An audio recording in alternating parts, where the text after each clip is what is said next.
Well, from wildfires to apartment fires, the Spokane area has been hit hard this summer. Yeah, dozens of families have been forced to relocate because of fires. 3 of the most recent involved barbecues on balconies. Last Friday's happened on the South Hill. It was contained before it did too much damage.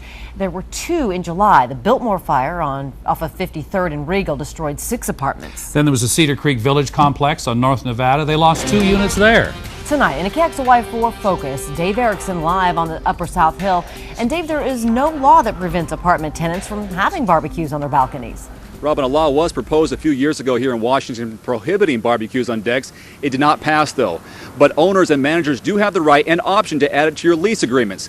Over my shoulder is the latest in a string of apartment fires involving barbecues on decks. This one happened on Friday. It left Barbara Parsons' home here in the South Hill unlivable.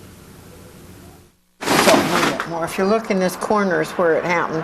The barbecue was on a big round table. It's amazing after looking at the fire damage that Barbara Parsons and her 2 grandchildren got out without a scratch. But this is the first one in town with just a little barbecue. The others were the large barbecue with the big tank. Barbara's apartment is one of 3 recent fires involving barbecues. Her home had the least amount of damage. The Biltmore Beaumont fire destroyed 6 units in July. The fire at the Cedar Creek Village burned through 2 units, also in July.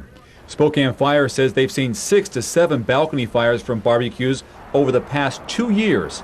Fire Marshal Lisa Jones says apartment balconies don't always have the size and clearance space needed to cook out safely. When you live in a densely packed area, it presents a hazard not only to yourself but to others that live around you. We're really at the risk of our neighbors when you live that closely to one another. Barbara doesn't have renter's insurance and says she feels so lucky that nothing more than the apartment was lost. In 5 more steps, I'd have been standing between that barbecue and this window, so you can just figure what would have happened to me. And more could have been lost if not for employees across the street.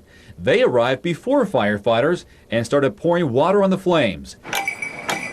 One of those workers is Jesse Walters Plastino. Thank you and all the wonderful people that helped me. It was just after noon today that Barbara took it upon herself to say thank you. I'm glad to hear that she's okay. I mean, I was a little worried that she didn't have nowhere to go or anything like that, but I'm glad to hear that she's got some places to go and she's still got her husband and everything, so that's wonderful. And the manager at Cedar Hollow is putting Barbara up at an apartment just down the street until her unit gets repaired. Ironically, Barbara's son is an insurance agent, and they were talking about renter's insurance the day before the fire. Live on the Upper South Hill, Dave Erickson, KXLY 4.